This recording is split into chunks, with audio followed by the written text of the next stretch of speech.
শ্রী শ্রী চৈতন্য চরিতামৃতম মধ্যলীলা দ্বাবিংশ পরিচ্ছেদম।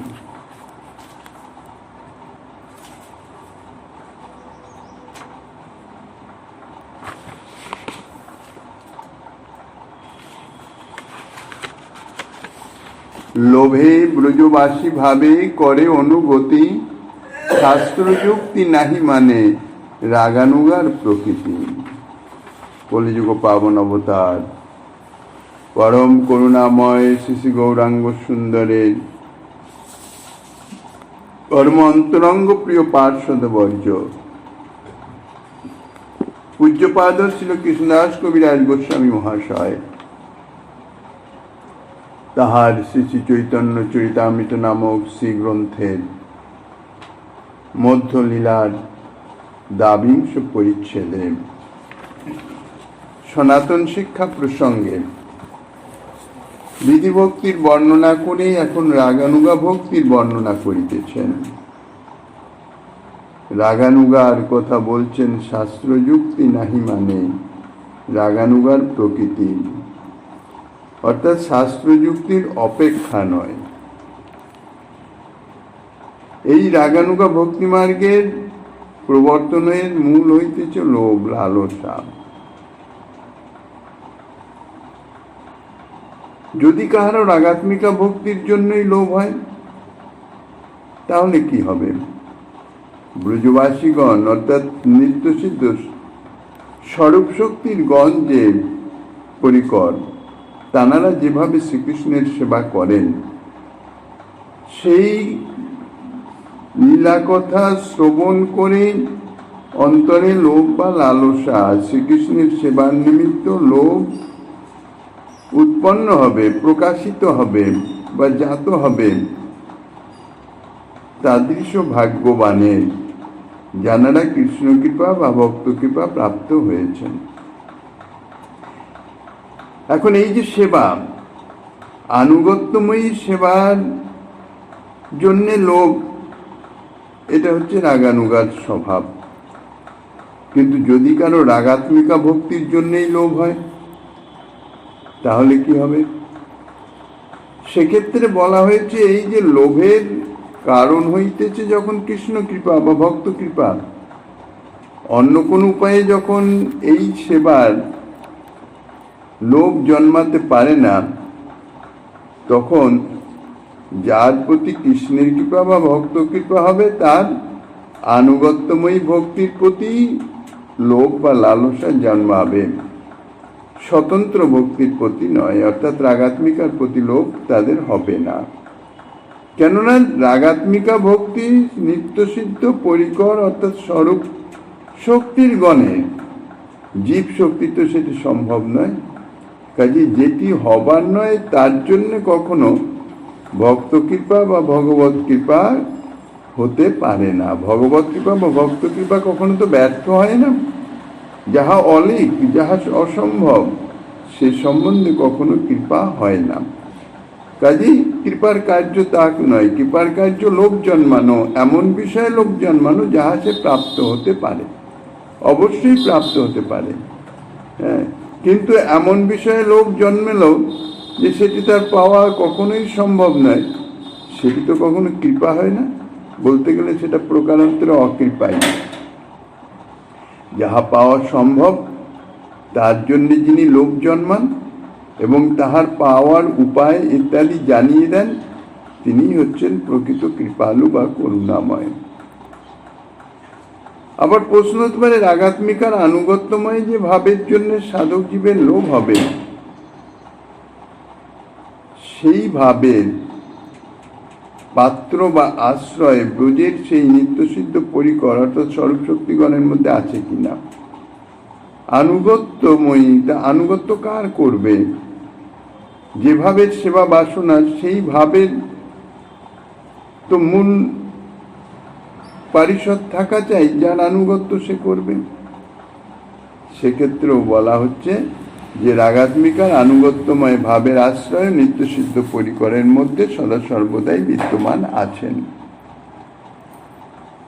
যেমন মধুর ভাবের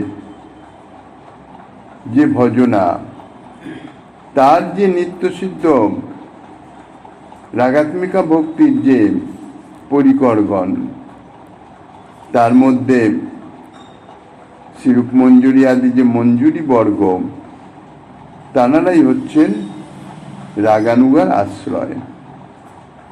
তানারাও শ্রীকৃষ্ণের স্বরূপ শক্তিরই বিলাস, এবং ইহারা রাগাত্মিকার আনুগত্য স্বীকার করে রাগাত্মিকা সেবার আনুকূল্য মাত্র করে থাকেন। স্বরূপ শক্তির গণ হয়েও তানারা আনুগত্যময়ী ভজনের আদর্শ, আনুগত্যময়ী ভজন দেখিয়ে দেন। কাজে তানাদের আনুগত্য করলে, তানাদের অনুসরণ করলে এই আনুগত্যময়ী ভজন প্রাপ্ত হওয়া যাবে। বাস্তবিক কথা, স্বয়ং রাগাত্মিকার পাত্র পরিকর হয়েও এই যে আনুগত্যময়ী ভজন বা সেবা মাধ্যমে এই যে মঞ্জুরি বর্গ, এনারা যা আস্বাদন করেন বা এনাদের যা সেবার মাধুর্য, তা হচ্ছে সর্বাপেক্ষা বেশি। গোস্বামীগণ বিভিন্ন গ্রন্থের মধ্যে তাহা বিশদভাবে বর্ণনা করেছেন। এমনকি স্বয়ং ভগবান শ্রীকৃষ্ণ রাধা ভাবাবিষ্ট হয়ে রাধা প্রেম আস্বাদনের জন্য তনিত এসেছেন, রাধা প্রেম আস্বাদন করেছেন, কিন্তু তিনিও নীলাচল লীলায় দেখা যায়, গম্ভীরা লীলায় তিনিও এই মঞ্জুরি ভাবের আবেশ নিয়ে, মঞ্জুরি ভাবের যে সেবা ভাবনা বা যে রস, যে মাধুর্য, তাহা আস্বাদন করতে গিয়ে একেবারে দিব্যোন্মাদ লীলায় একটা বিচিত্র অবস্থা হয়ে গিয়েছিল, এবং বহু দীর্ঘক্ষণ তিনি সমুদ্র সলিলে ভাসমান হয়ে, অস্থি গ্রন্থি সমস্ত শিথিল হয়ে সেই রসে ডুবেছিলেন।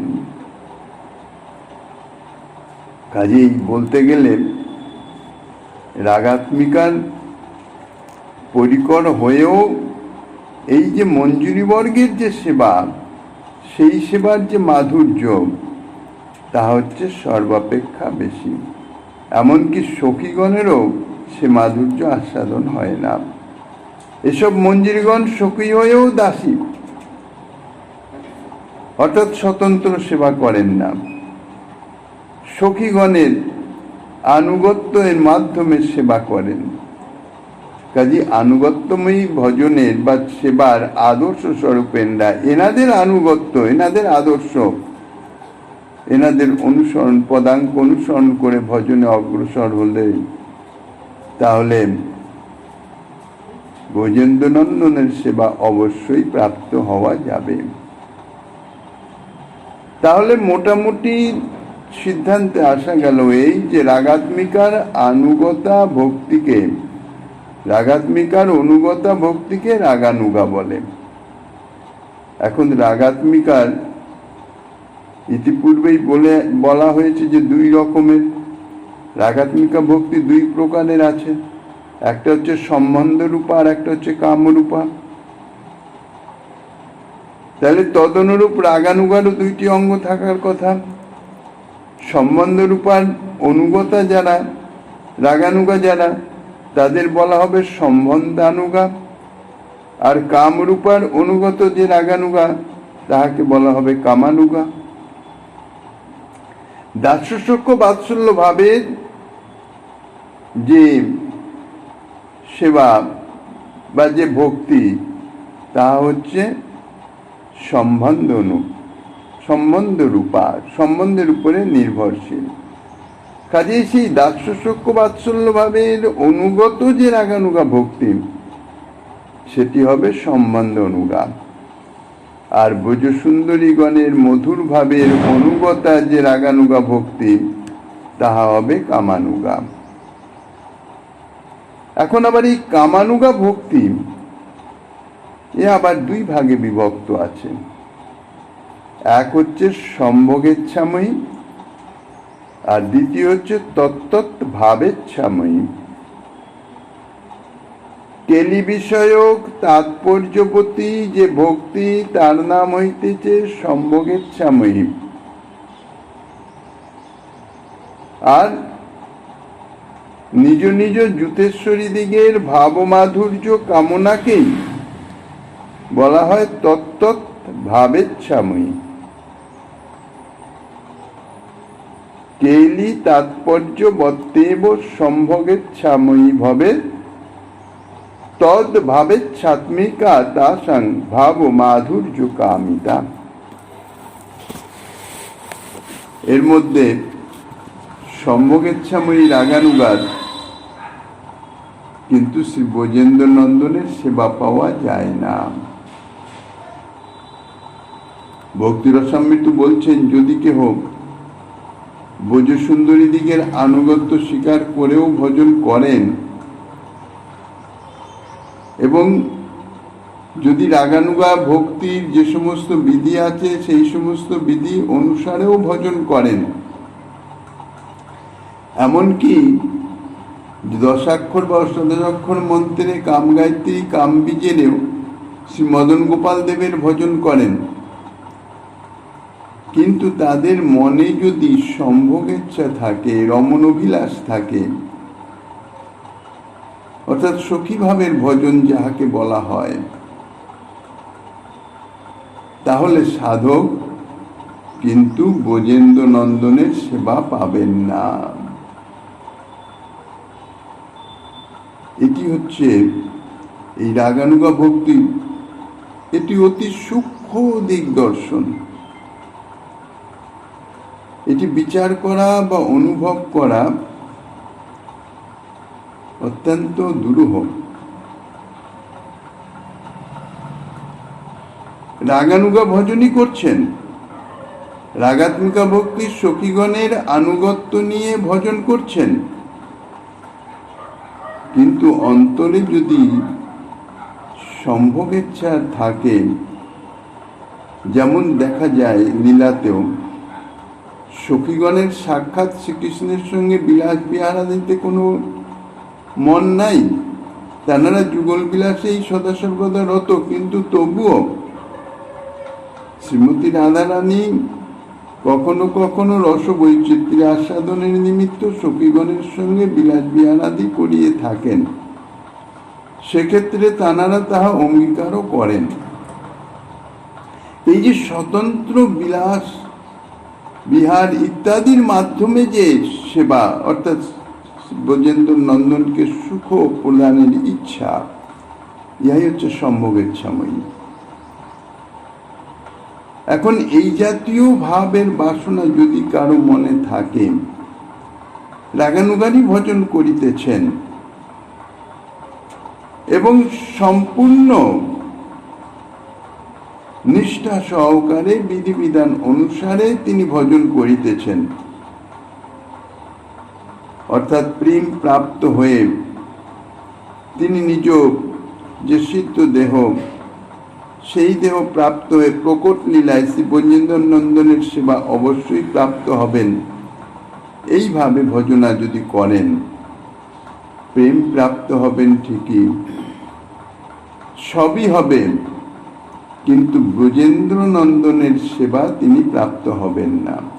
কেননা এর মূল রহস্য হচ্ছে এইটাই যে ব্রজেন্দ্র নন্দনের সাক্ষাৎ যে লীলাবিলাস আদি, ইহা একমাত্র স্বরূপ শক্তিরই অধিকার। স্বরূপ শক্তি ব্যতীত অন্য কাহারও সঙ্গে শ্রীকৃষ্ণের অর্থাৎ ভগবানের সাক্ষাৎ বিলাস বিহার ইত্যাদি হতে পারে না। জীব শক্তির সঙ্গে সেটি সম্ভব নয়। আর সাধক তো জীব শক্তি।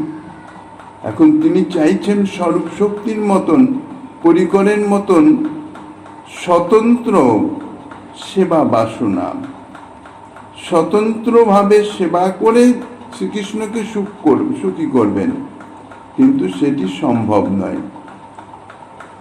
অথচ তার সাধনাও ব্যর্থ হতে পারে না। স্বতন্ত্রভাবে সেবা তো যে সাধনা নিষ্ঠা সহকারে যা করছেন,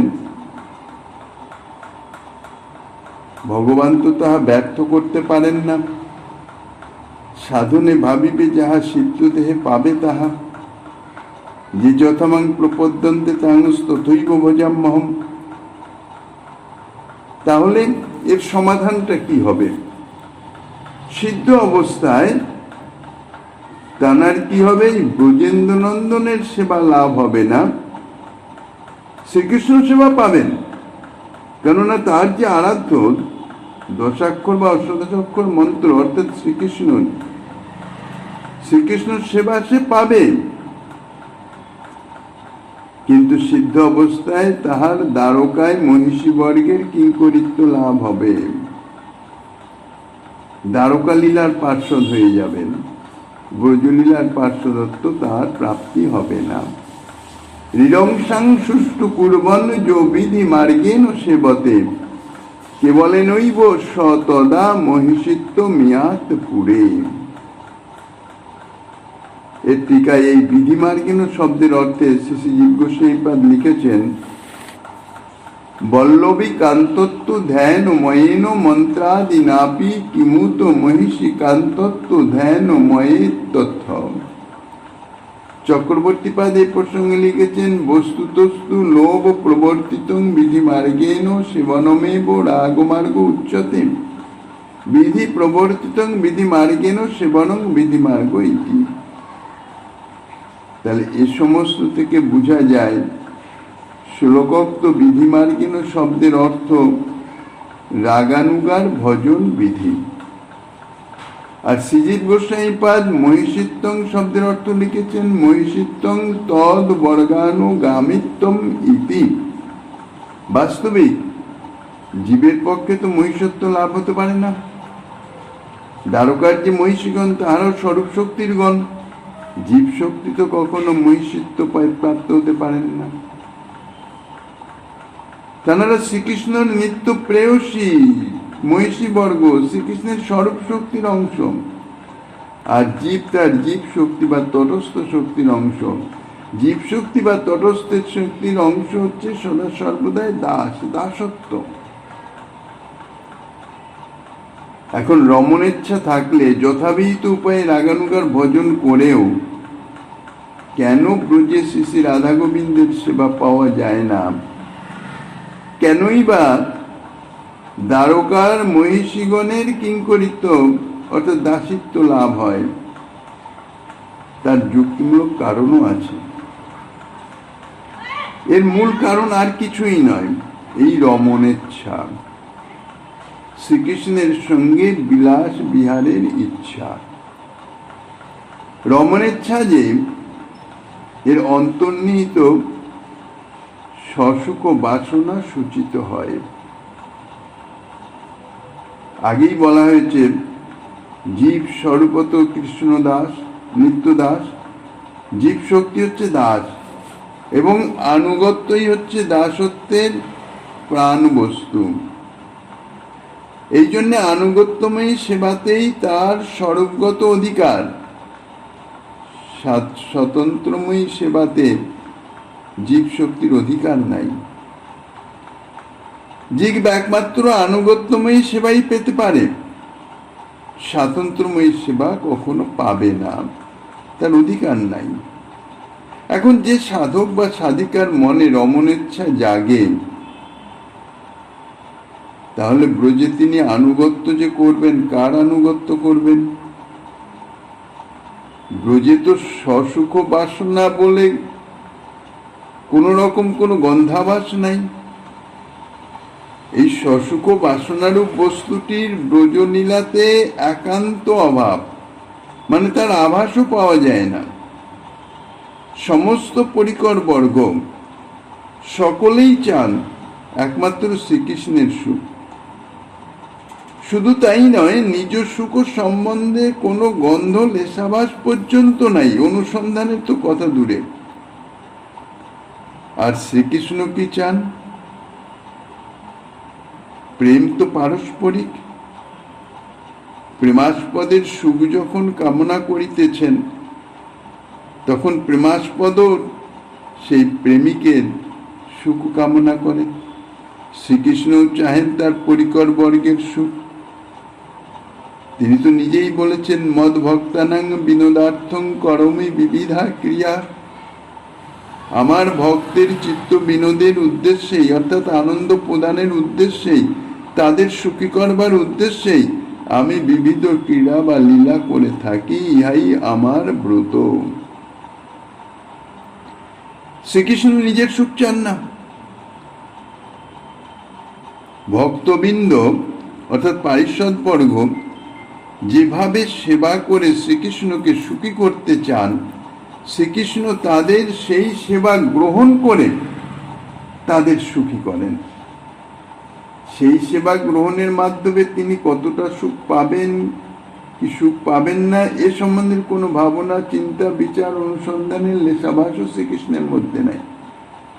একান্ত উৎকণ্ঠাময়ী যে সেবা বাসনা, যে সেবা ভাব পারিষদ বর্গের, সেই সেবা গ্রহণ করলে তারা অত্যন্ত তৃপ্ত হন, খুশি হন, মানে আনন্দ হন। সেই জন্য সেবা গ্রহণ করার মুখ্য উদ্দেশ্য হচ্ছে এই সমস্ত পারিষদ বর্গ অর্থাৎ ভক্তবৃন্দকে সুখী করা।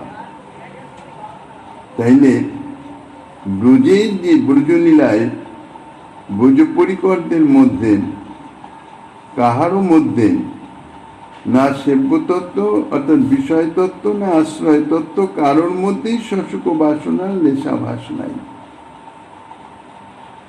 যার চিত্তে রমণেচ্ছারূপ শশুক বাসনা বিদ্যমান থাকবে, সেই পারিষদেরই তো আনুগত্য করবেন যে সাধক যার মনে রমণেচ্ছা আছে। তার মধ্যেও শশুক বাসনা না থাকলে তো আনুগত্য সম্ভব নয়। কিন্তু ব্রজ পরিকরদের মধ্যে শশুক বাসনার লেশাভাস নাই। এই জন্যে রমণেচ্ছু সাধক বা সাধিকা তাহারা ব্রজে কাহারও আনুগত্য পেতে পারেন না, কেন তাদের ভাবের মতন মূল ভাবাপন্ন তো কেউ নাই যার আনুগত্য তিনি করবেন। সুতরাং তার ব্রজ প্রাপ্তিও সম্ভব নয়। এখন দ্বারকায় যে মহিষী বর্গ আছেন, তারা মহিষী স্বকীয়া ভাবময়, তাদের মধ্যে সময়ে সময়ে শশুক বাসনাময়ী যে রমণেচ্ছা তাহা জাগরিত হয়। সুতরাং উক্তরূপ সাধক বা সাধিকার পক্ষে দ্বারকার সেই মহিষী বর্গের আনুগত্য লাভ সেটা সম্ভব হতে পারে, যেহেতু তাদের মধ্যে মধ্যে মধ্যে শশুক বাসনা জাগরিত হয়। তারা সামঞ্জস্যারতি। এখন ভজন তো তিনি করিতেছেন, ভজন তো বৃথা হবে না। ভজনে তাদের ভাব অনুযায়ী একটা স্থান তো তাদের দিতে হবে। এই জন্য স্বাভাবিকভাবে তাদের ভজনের ক্রম বা ধারা অনুযায়ী, ভাব অনুযায়ী তাদের ব্রজে না জন্ম হয়ে তাদের এই দ্বারকার পারিষদত্ব অর্থাৎ মহিষীগণের কিঙ্করত্ব তাদের লাভ সম্ভব। ভক্তবাঞ্ছা কল্পতরু ভগবান তাদের বাসনা তো পূর্ণ করবেন। সম্ভোগেচ্ছাময়ীর আনুগত্যের বাসনার পূর্ণের জন্য তারা মহিষীর কিঙ্করিত্ব, ব্রজের যে সখীগণের অর্থাৎ যুগল কিশোরের কিঙ্করিত্ব না পেয়ে দ্বারকার শ্রীকৃষ্ণ মহিষীর কিঙ্করিত্ব তেনারা প্রাপ্ত হন। অর্চন মার্গের উপাসনায় দেখা যায় আবরণ পূজার বিধান আছে, এবং এই শ্রীকৃষ্ণের যে মহিষীবৃন্দ তারাই আবরণের অন্তর্ভুক্ত। দশাক্ষর গোপাল মন্ত্র আদি দ্বারা গোপীজন বল্লভ শ্রীকৃষ্ণের উপাসনাতেও এই আবরণ স্থানীয় মহিষীদিগের প্রতি যদি সাধকের অতিশয় প্রীতি জেগে যায়, তাহলে কিন্তু মহিষীদের ভাবের স্পর্শে তাহার চিত্তে রমণেচ্ছা জাগতে পারে।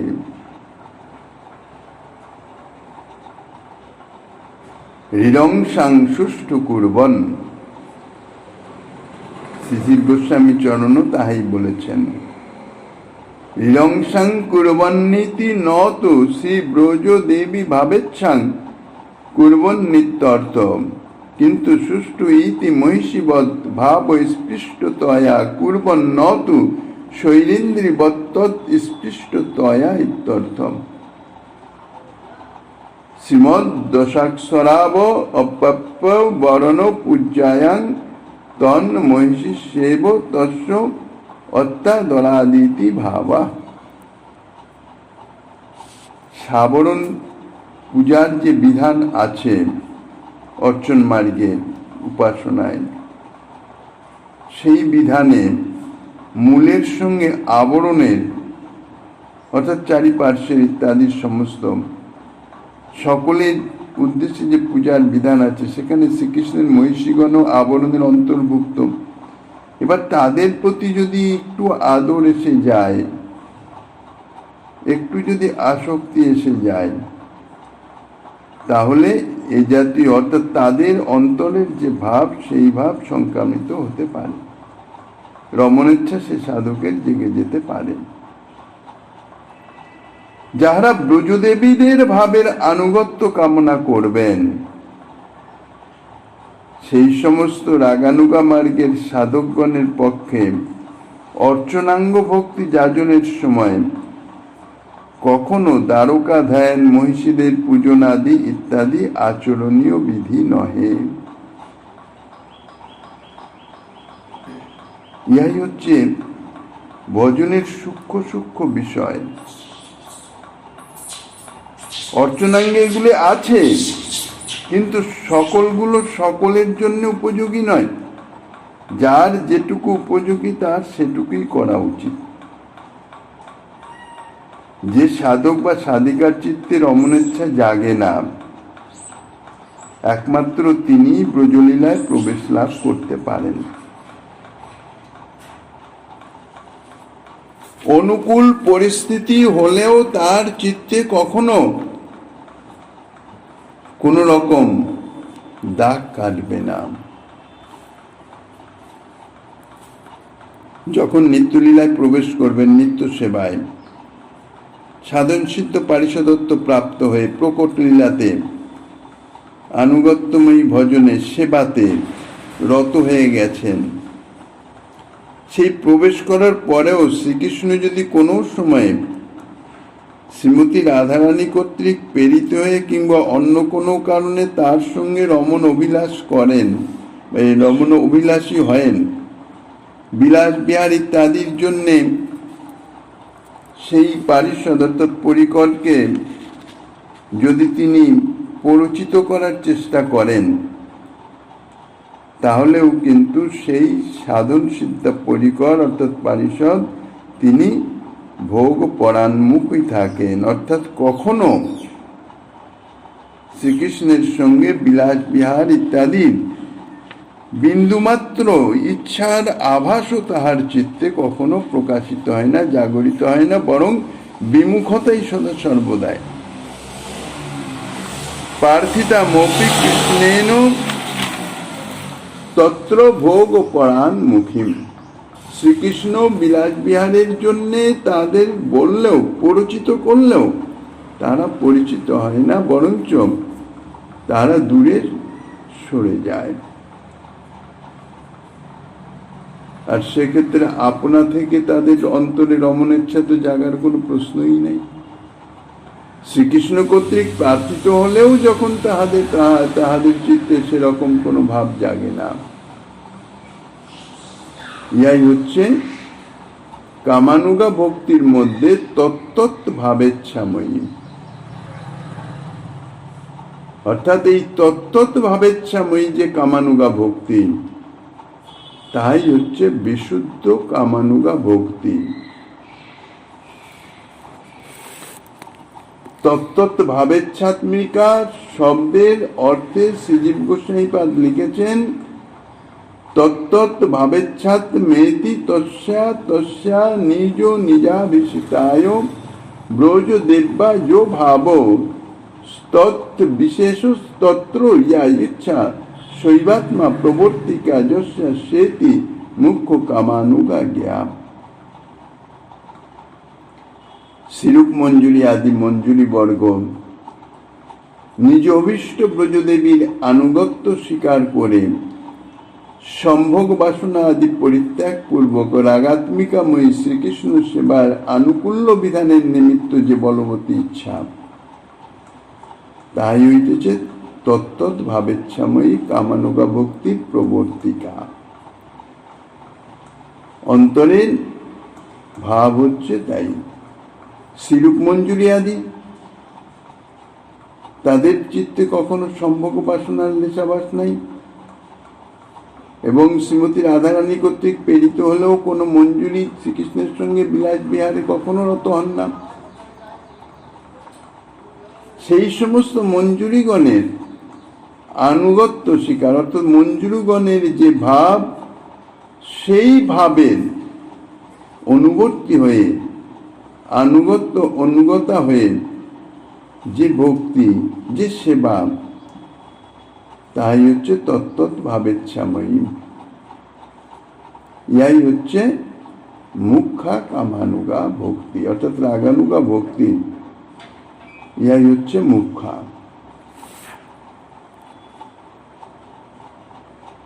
বিরাজন্তী মহিব্যাগতং ব্রজবাসী জনাদিষু রাগাত্মিকা মনুশ্রিতা ইয়া সা রাগানুগচ্যতে। ব্রজবাসী জনাদিতে যাহা সুস্পষ্টভাবে প্রকাশিতা, সেই রাগাত্মিকার অনুগতা যে ভক্তি, তাহাকে রাগানুগা বলে। ব্রজবাসী জনাদিষু অর্থাৎ শ্রীকৃষ্ণের নিত্যসিদ্ধ ব্রজ পরিকর আদি। তত্ত্বৎ ভাবাদি মাধুর্য শ্রুতি ধীরিজদপেক্ষতে নাত্র শাস্ত্রং ন যুক্তিঞ্চ তল্লভৎপত্তি লক্ষণম। ব্রজপরিকরদের দাস্য সখ্যাদি ভাব মাধুর্যের কথা শুনলেই সেই ভাব মাধুর্যের প্রতি লোকের বুদ্ধি এতই উন্মুখী হয় যে ইহা তখন আর শাস্ত্র বা যুক্তির অপেক্ষা রাখে না। এইরূপ যে হয়, ইহাই লোভোৎপত্তির লক্ষণ, অর্থাৎ ভাব মাধুর্যে লোভ জন্মে বলেই শাস্ত্র যুক্তির কোনো অপেক্ষা রাখে না। ইহা লোভেরই ধর্ম। অর্থাৎ শাস্ত্র যুক্তি নাহি মানে রাগানুগার প্রকৃতি, তাহার প্রমাণস্বরূপ এই দুইটি শ্লোকের উদ্ধৃতি দিয়েছেন। এরপরে এই রাগানুগা ভক্তির যে সাধন, সে সম্বন্ধে যা কিছু বর্ণনা করবেন, আগামী দিন আস্বাদনের বাসনা রেখে অদ্যকাল লীলাকথার এখানেই সাময়িক বিশ্রাম, এই হেতু যে আজকে এক বিশেষ তিথি, বিশেষ দিন, শ্রী রঘুনাথ দাস গোস্বামী পাদের যে পানিহাটিতে দণ্ড মহোৎসব লীলা নিতাই চাঁদের, সেই তিথি আজ, সেই দিন, সেই সম্বন্ধে কথঞ্চিত একটু স্মরণের প্রয়াস করা যাইতেছে।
অন্তলীলার ষষ্ঠ পরিচ্ছেদে কবিরাজ গোস্বামীপাদ এই লীলা বর্ণনা করেছেন। কৃপা গুণৈর্য সুগৃহান্ধ কুপাদ্রুদিত্য ভঙ্গা রঘুনাথ দাসম নস্য স্বরূপে বিধদে অন্তরঙ্গং শ্রীকৃষ্ণ চৈতন্য মমং প্রপদ্যে। যিনি কৃপারূপ রজ্জু দ্বারা সুন্দর অট্টালিকারূপ অন্ধকূপ থেকে শ্রী রঘুনাথ দাসকে কৌশলে উদ্ধার করে স্বরূপ দামোদরের হস্তে অর্পণ করে নিজের অন্তরঙ্গ ভক্ত করেছিলেন, সেই শ্রীকৃষ্ণ চৈতন্যকে আমি আশ্রয় করি। রঘুনাথ দাস গোস্বামীপাদ ইতিপূর্বে শান্তিপুরে যখন মহাপ্রভু এসেছিলেন, তখন শান্তিপুরে প্রভুর চরণে দর্শনের জন্য গিয়েছিলেন। বারবার সংসার ত্যাগ করে যেতে চান আজন্ম বিরক্ত রঘুনাথ দাস গোস্বামীপাদ, কিন্তু কিছুতেই যেতে পারেন না। পিতা, জ্যাঠা, লোক লস্কর ইত্যাদি সমস্ত কিছুর মাধ্যমে তাকে বারবার ধরে নিয়ে আসেন। এইভাবে অতিষ্ঠ হয়ে যখন প্রভুর শান্তিপুর আগমনের খবর সংবাদ পান, তখন সেখানে প্রভুর চরণ দর্শনে যান। প্রভু তাকে বিশেষ উপদেশ দেন, স্থির হও, ঘরে যাও, না হও বাতুল, ক্রমে ক্রমে পায়ে জীব ভব সিন্ধুকুল। মর্কট বৈরাগ্য না করো লোক দেখাইয়া, যথাযোগ্য বিষয় ভুঞ্জ অনাসক্ত হইয়া। তারপর রঘুনাথ এসে কিছুটা বাহ্যিকভাবে রাজকার্যের দিকে একটু মনোনিবেশ করলেন, তাহাতে তাহার উপর যে প্রহরা ইত্যাদির একটু শিথিলতা হলো। কিন্তু এই সময় একটা এই পারিবারিক জমিদারি সংক্রান্ত ঘটনায় আটকে গিয়ে রঘুনাথ দাসের 2 বৎসর সময়ে এখানে অতিবাহিত হয়ে যায়। সেটার সমাধান করার পরেও আবার পালিয়ে যায়। যার সংসারে কোনো মন নাই, তার পিতাকে যখন তার মাতা বলেন যে রঘুনাথকে বেঁধে রাখো, ছেলে পাগল হয়েছে, তার বাবা তার উত্তরে বলেছেন, ইন্দ্রসম ঐশ্বর্য অপ্সরাসম নারী। এই যার মনকে বাঁধতে পারেন না, তাকে দড়ির বাঁধনে তুমি কি করে রাখবে? বাস্তবিক কথাও তাই। কিন্তু কি করবেন? ইন্দ্রসম ঐশ্বর্য, স্ত্রী অপ্সরাসম, এসব বাঁধিতে যার নারী লেখ মন, দড়ির বন্ধনে তারে রাখিবে কেমতে, জন্মদাতা পিতা নারে প্রারব্ধ ঘুচাইতে। বিচক্ষণ রঘুনাথের পিতা তিনি অনুভব করেছেন রঘুনাথের পূর্বজন্মের সংস্কার, সংসার বৈরাগ্য, সংসারে রঘুনাথকে রাখা যাবে না। কিন্তু তবুও পিতা জ্যাঠা এত বড় সম্পত্তির একমাত্র উত্তরাধিকারী, তাকে ছেড়ে দেন কি করে? একটা মায়ার একটা মোহ একটা তো আছেই। তারপরে রঘুনাথের পিতা বা জ্যাঠা তারা বিষয়ী হলেও সাধু সেবী ছিলেন, ব্রাহ্মণ সেবী ছিলেন, এই জন্য তাদের কিছুটা বোধ হয়েছে। তাই তারা বলছেন যে চৈতন্য চন্দ্রের কৃপা হইয়াছে ইয়ারে, চৈতন্য চন্দ্রের বাতুল কে রাখতে পারে? শ্রীমন মহাপ্রভুর চরণ প্রাপ্তির জন্যে যার মন ব্যাকুল হয়ে উঠেছে আর যার প্রতি প্রভুর কৃপা হয়েছে, এটা পারস্পরিক। কারণ প্রভুর কৃপা না হলে প্রভুর চরণ প্রাপ্তির নিমিত্ত মন ব্যাকুল হতে পারে না। তাকে কি করে তুমি সংসারে ধরে রাখবে? এদিকে রঘুনাথ চেষ্টা করে যাচ্ছে, বারবার পালানোর চেষ্টা করছে, কিন্তু পিতা জ্যাঠা ধরে নিয়ে আসছে। অন্তরে বুঝলেও ছেড়ে দিতে পারছে না। তার কারণ হচ্ছে কি, সমস্ত কিছুর পূর্ব নির্বন্ধ আছে। যথা সময়ে যে বস্তু ঠিক তখনই সেইটা সংগঠিত হবে, তার আগে হবে না।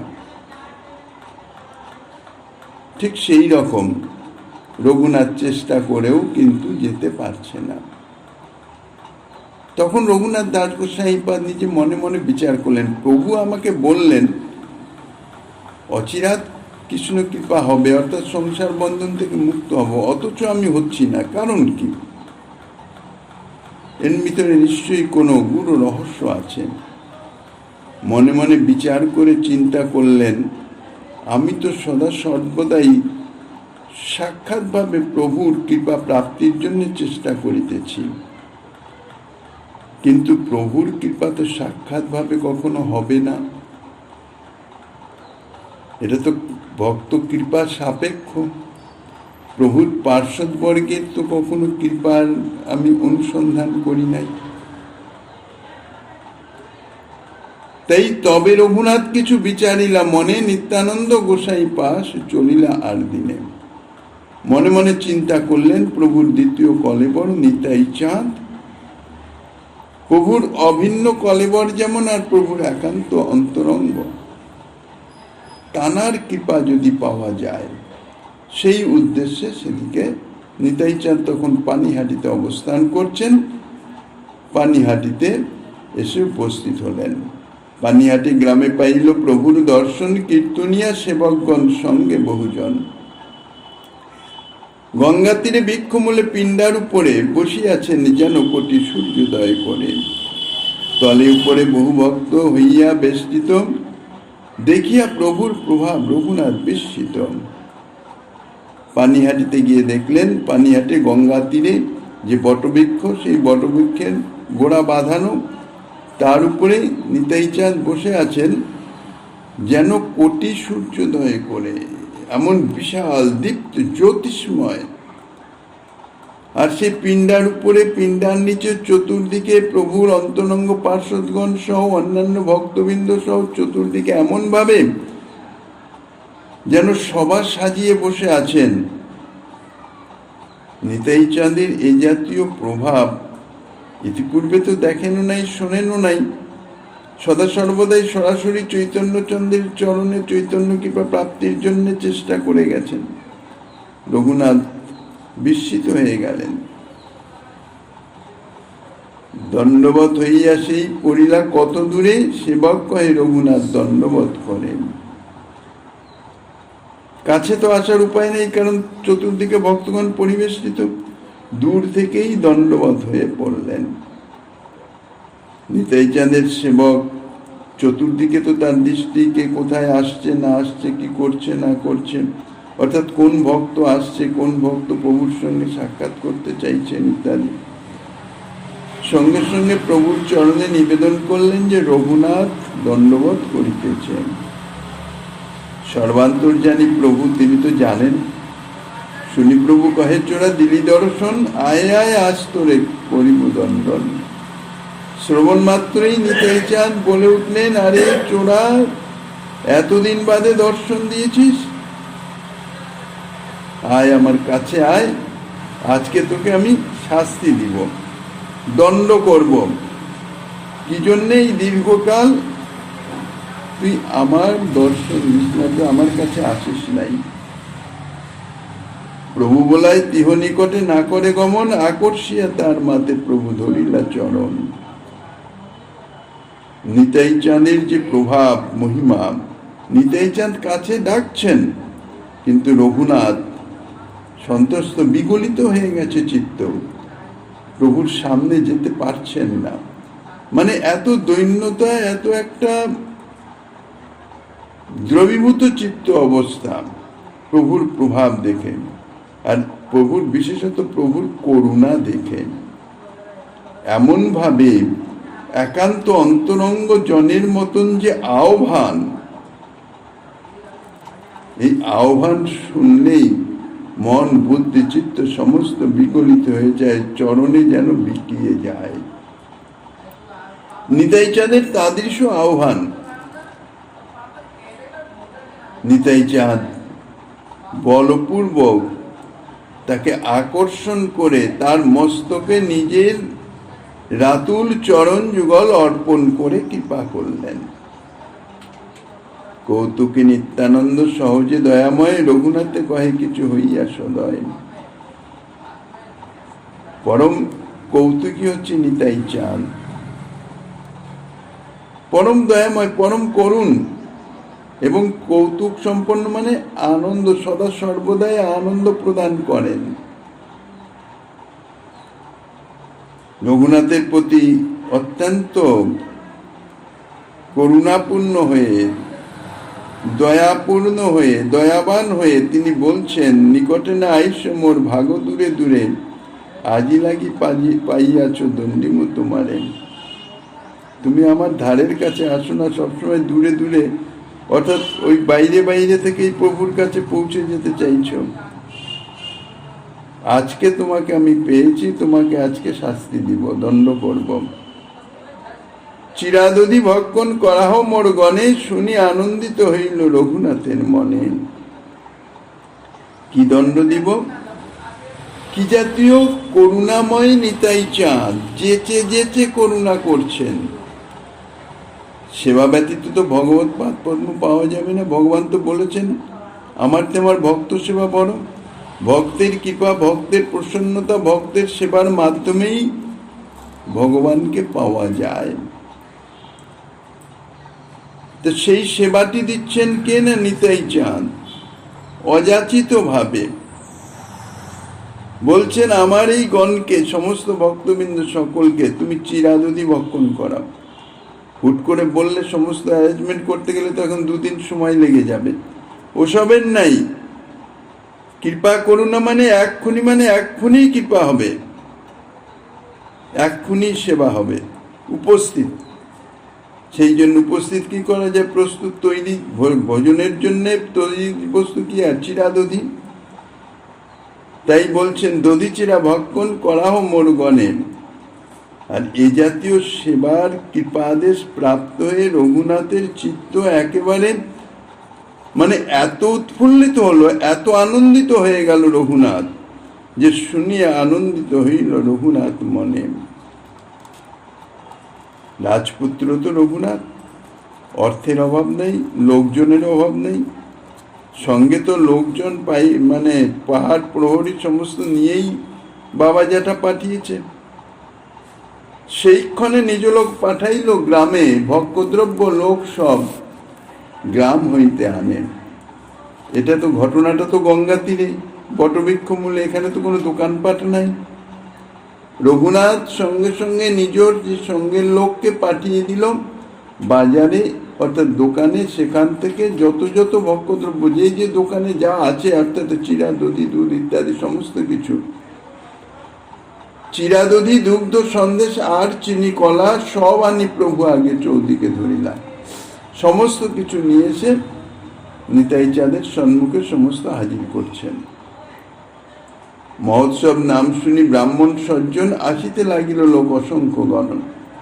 এখন হঠাৎ দোকান থেকে যদি চতুর্দিকের সমস্ত দোকান থেকে একই চিরা, দধি ইত্যাদি ভোজ্যদ্রব্য যদি সকল কিনে নিয়ে সকল চলে যেতে চায়, স্বাভাবিক একটা কৌতূহল হবে, যেগুলো কে নিচ্ছে, কোথায় যাচ্ছে।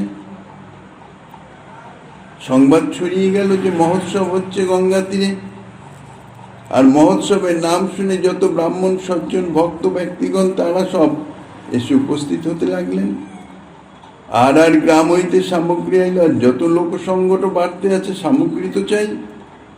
এই গ্রামে অর্থাৎ পানিহাটিতে যা ছিল তাতে তো কুলোলো না, আরো চাই, আরো লাগবে। আশেপাশের গ্রাম থেকেও রঘুনাথ আনতে পাঠালো। 102 হরনা তাহা আনাইল। বড় বড় মৃৎকুণ্ডিকা আনাইল 5-7, অর্থাৎ বড় বড় মাটির পাত্র 5-7টা আনালো। এক বিপ্র প্রভু লাগি চিরা ভিজায় তাদ। একঠাই তপ্ত দুগ্ধে চিরা ভিজাইয়া অর্ধেক ছানিল দধি চিনি কলা দিয়া। আর অর্ধেক ঘনাবর্ত দুগ্ধেতে ছানিল চাপা কলা চিনি ঘৃত কর্পূর তাতে দিল। ধুতি পরি প্রভু যদি পিণ্ডাতে বসিলা, 7 কুণ্ডি বিপ্রতার অগ্রে আনি ধরিলাম। এই বড় বড় মৃত্তিকা কুণ্ডিকা, অর্থাৎ বড় বড় গামলার মতন, এরকম 7টি গামলা পরিপূর্ণ ব্রাহ্মণ সমস্ত প্রস্তুত করে নিতাই চাঁদের সম্মুখে স্থাপন করলেন। চৌতরা উপারে যত প্রভুর নিজগণ বড় বড় লোক বসিল মণ্ডলী বন্ধন। সেই যে বটবৃক্ষের যে চৌতরা বাঁধানো জায়গা, সেখানে নিতাই চাঁদের যে অন্তরঙ্গ পারিষদগণ তাদের সকলে বসলেন। কে কে বসলেন? রামদাস ঠাকুর, সুন্দরানন্দ দাস, গদাধর, মুরারি, কমলাকর, সদাশিব পুরন্দর, ধনঞ্জয়, জগদীশ, পরমেশ্বর দাস, মহেশ গৌরী দাস আর হর কৃষ্ণ দাস, উদ্ধারণ দত্ত আদি যত নিজজন উপরে বসিলা সবকে করে গণন। প্রভুর সব অন্তরঙ্গ পারিষদ বর্গ নিজ পরিকরগণ। শুনি পণ্ডিত ভট্টাচার্য যত বিপ্র আইলা, মান্য করি প্রভু সবারে উপরে বসাইলাম। পণ্ডিত ভট্টাচার্য যে বিশিষ্ট বিশিষ্ট জন ব্রাহ্মণ যারা আসলেন, নিতাই চাঁদ সকলের সম্মান করে উপরেই বসালেন। আর সকলের সম্মুখে দুই দুই মৃৎকুণ্ডিকে সবার আগে দিল। একে দুগ্ধ চিরা, আরে দধি চিরা কইল। দুটো করে ছোট ছোট মাটির মানে মালসার মতন যে কুণ্ডিকা, মাটির ছোট ছোট গামলা, সেটি দিল প্রত্যেকের সামনে দুটো। একটাতে চিরা দধি, একটাতে চিরা দুগ্ধ। আর যত লোক সব চৌতরা তলানে মণ্ডলী বন্ধনে বৈশে নাহিক গণনে। এবার চৌতরার নিচে সকলেই মণ্ডলী বন্ধন করে, অর্থাৎ যাতে পরিবেশনও তো করতে হবে, সেই রকম ভাবে বসেছে। এক একজনে দুই দুই হলনা দিল, দুগ্ধ চিরা দধি চিরা দুই ভিজাইল। দুই হলনায় চিরা ভিজায় গঙ্গা তীরে গিরা, কোনো বিপ্র উপরে স্থান না পাইয়া দুই হলনায় চিরা ভিজায় গঙ্গা তীরে গিয়া। এবার গঙ্গার তীর উপরে স্থান যেগুলি, যেটা বসার জায়গা ছিল সে তো পূর্ণ হয়ে গেছে, সেখানে জায়গা নাই। তা মাটির পাত্র দুটো তাতে জিনিস নিয়ে গিয়ে গঙ্গার তীরে নেমে গেছে। কেহ উপরে, কেহ তলে, কেহ গঙ্গা তীরে 20 জন 3 ঠাই পরিবেশন করে।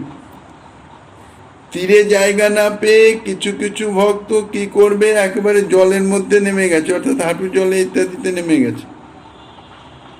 আর 20 জন লোক সবার পাত্রে, অর্থাৎ দুটো করে যে পাত্র দিয়েছে তাতে পরিবেশন করতে আছেন।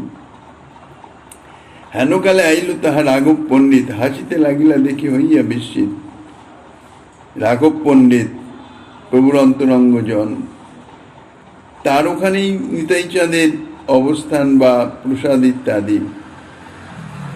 প্রভুর পার্শ্বদ তারা তো সংবাদ তো পৌঁছে গেছে যে নিতাই চাঁদ চিরামতি দধি মহোৎসব করিতেছেন। তাই রাঘব পণ্ডিত এই মহোৎসবে কিছু সেবার মূরতি তো, তাই কিছু তিনি ফলমূলাদি ইত্যাদি সমস্ত নিঃস্বকৃ নানা মতো প্রসাদ আনিল, প্রভুর আগে দিয়া ভক্তগণে বাটি দিল। প্রভুর কাছে তোমার লাগি বহু ভোগ লাগাইল, ইহা উৎসব করো ঘরে প্রসাদ রইল। মধ্যাহ্নকাল বলছে তোমার জন্য ওখানে বহু ভোগ লাগানো হয়েছে, আর তুমি এখানে উৎসব করছো, প্রসাদ তো ওখানে ধরা রয়েছে।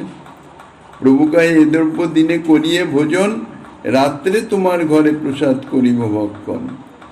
গোপ জাতি আমি বহু গোপগণ সঙ্গে, আমি সুখ পাই এই পুলিন ভোজন রঙ্গে। তত্ত্বত গোপ বলদেব চন্দ্র, তাই বলছেন আমি তো গোপ জাতি। পূর্ব যে যমুনা লীলা, যমুনা পুলিনে যে পুলিন ভোজন, সেইটি স্মৃতিতে এসছে। তাই বলছেন যে আমি এই পুলিন ভোজনে বিশেষ সুখ অনুভব করি।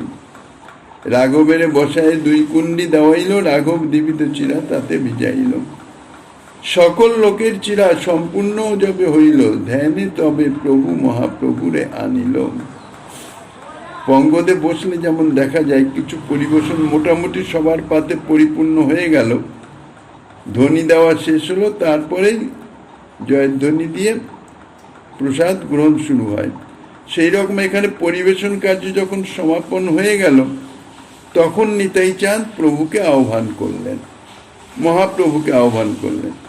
আর মহাপ্রভুর সঙ্গে সঙ্গে উপস্থিত, কারণ নিতাই চাঁদ যেখানে প্রভু তো সেখানে।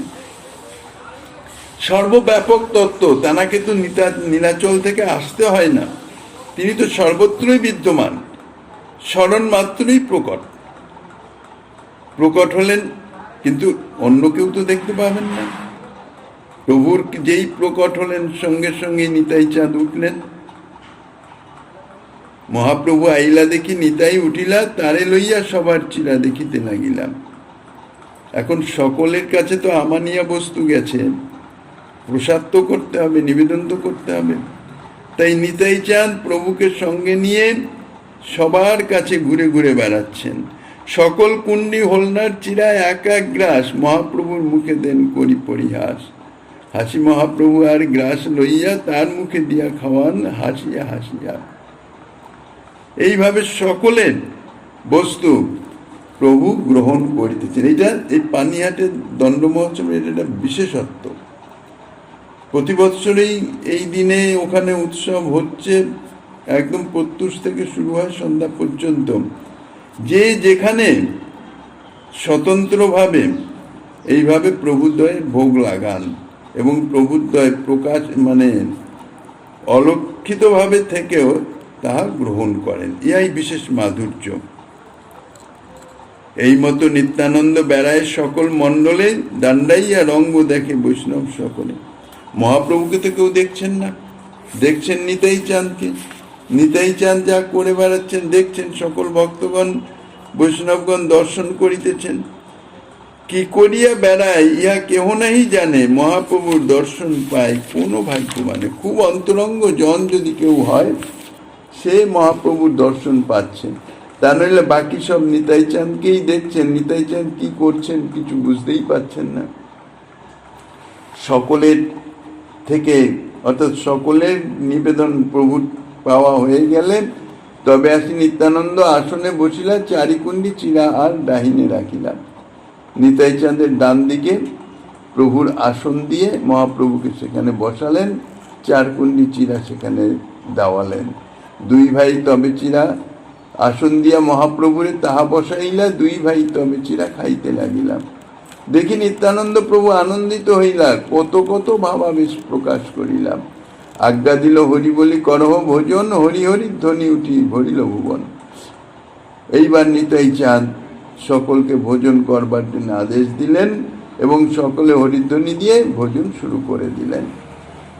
হরি হরি বলি বৈষ্ণব করায়ে ভোজন, পুলিন ভোজন সবার হইল স্মরণ।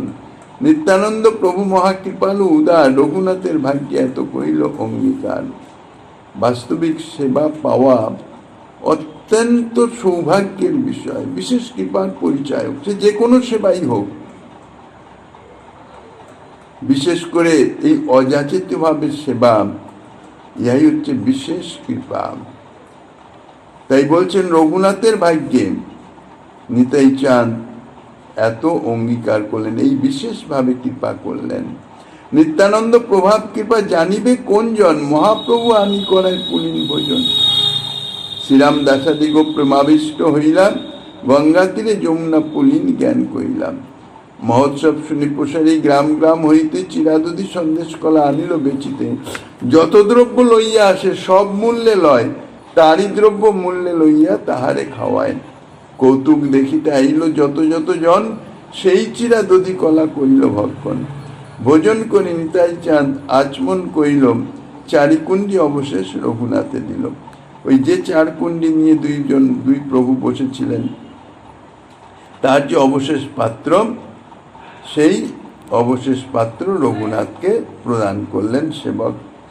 আর 3 কুণ্ডিকায় অবশেষ ছিল, গ্রাস গ্রাস করি বিপ্র সব ভক্তে দিল। পুষ্পমালা বিপ্র আনি প্রভু আগে দিল, চন্দন আনিয়া প্রভুর সর্বাঙ্গে লেপিল। সেবকে তাম্বুল লইয়া করে সমর্পণ, হাসিয়া হাসিয়া প্রভু করায় অর্চর্পণ। মালা চন্দন তাম্বুল শেষ যা আছিল, শ্রীহস্তে প্রভু তাহার সবারে বাটি দিল।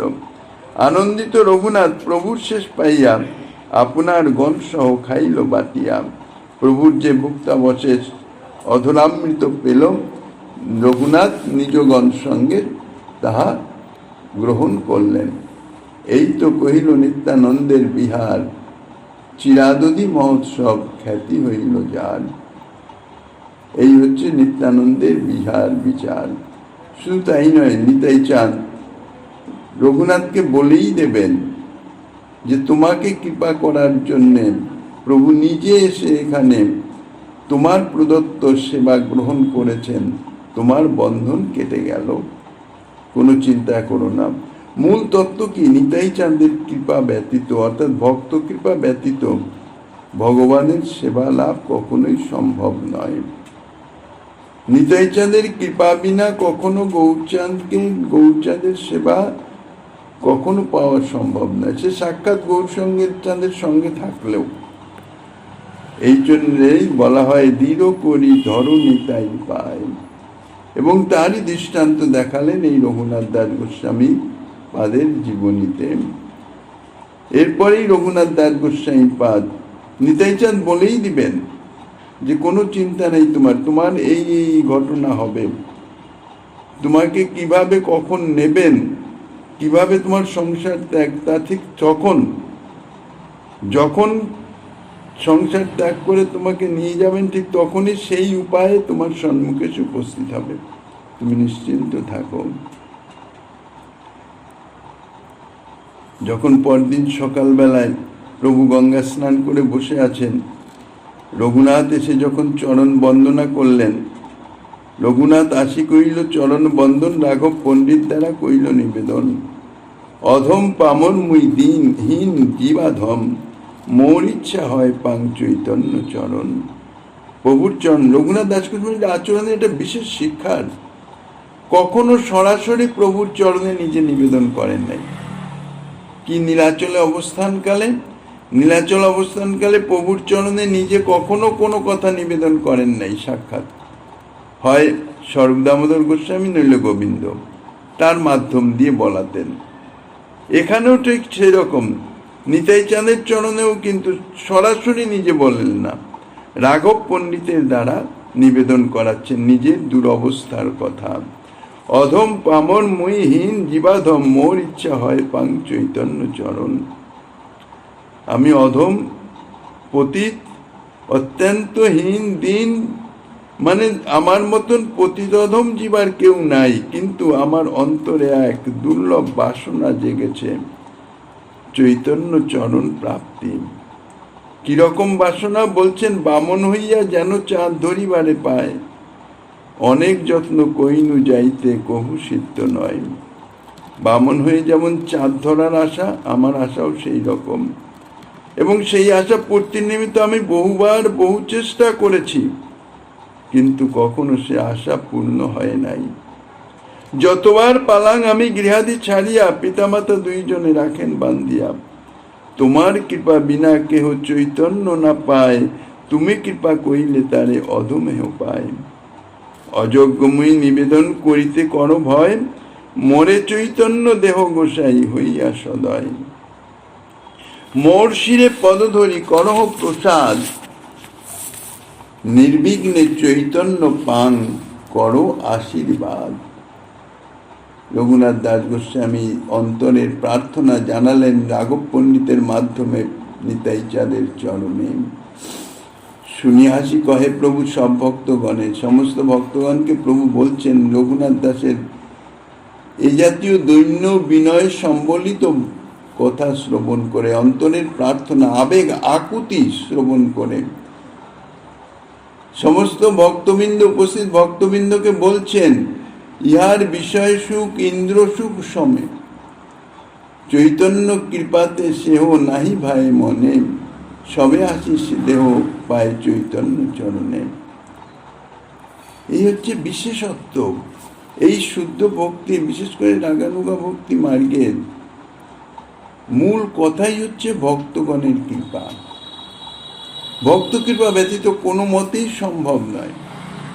গুরু বৈষ্ণব যানরা, তাঁরা নিজেরা তো কৃপা করেন, তাঁদের কৃপার বিশেষত্ব হচ্ছে তাঁরা ভক্ত কৃপা পাইয়ে দেন। এখানেও নিতাই চাঁদ তাই সমস্ত পার্শ্বদগণকে বলছেন যে দেখো, এর যে বিষয় সুখ ইন্দ্র সুখের থেকেও আরো যেন বেশি, কিন্তু তবুও প্রভুর কৃপায় এমনই এর মনের অবস্থা, অর্থাৎ বৈরাগ্য, যে বিষয় সুখের লেশাভাস এর মনে নাই। কাজে তোমরা সবাই আশীর্বাদ করো, অর্থাৎ কৃপা করো, যেন নির্বিঘ্নে প্রভুর পাদ পদ্ম সেবা প্রাপ্ত হয়। কৃষ্ণ পাদ পদ্ম গন্ধ যেই জন পায়, ব্রহ্মলোক আদি সুখ তারে নাহি ভাই। তবে রঘুনাথে প্রভু নিকটে বলাইলা, তার মতে পদ ধরি কহিতে লাগিলাম, তুমি যে করাইলা এই পুলিন ভোজন, তোমায় কৃপা করি চৈতন্য কইল আগমন। কৃপা করি কইল দুগ্ধ চিপিটক ভোজন, নিত্য দেখি রাত্রে কইল প্রসাদ ভক্ষণ। তোমা উদ্ধারিতে গৌর আইলা আপনে, ছুটিল তোমার যত বিঘ্নাদি বন্ধনে। প্রভু স্বয়ং এসেছেন তোমাকে কৃপা করবার জন্য, কাজে তোমার যা কিছু বাধা বিঘ্ন ছিল সমস্ত দূর হয়ে গেছে। এবার ভবিষ্যতে কি হবে তাও শুনে নাও। স্বরূপের স্থানে তোমা করিবে সমর্পণে, অন্তরঙ্গ ভিত্ত করি রাখিবেন চরণে। নিশ্চিন্ত হইয়া যাহ আপন ভবন, অচিরে নির্বিঘ্নে পাবে চৈতন্য চরণ। সব ভক্তগণ তারে আশীর্বাদ করাইল, দাসাবার চরণ রঘুনাথ বন্দিল। এইভাবে নিতাই চাঁদ স্বয়ং ভক্তগণের কৃপা ইত্যাদি সেই রঘুনাথ দাসকে প্রাপ্ত করিয়ে বলতে গেলে প্রভুর চরণে পৌঁছে দিলেন। এই যে বিশেষ অনুষ্ঠান, ইহাই চিরাদুদি মহোৎসব নামে প্রসিদ্ধ। আজকে সেই বিশেষ স্থিতি পালনটি হচ্ছে তাহার স্থান। অধ্যকার শ্রী চৈতন্য কথার এখানেই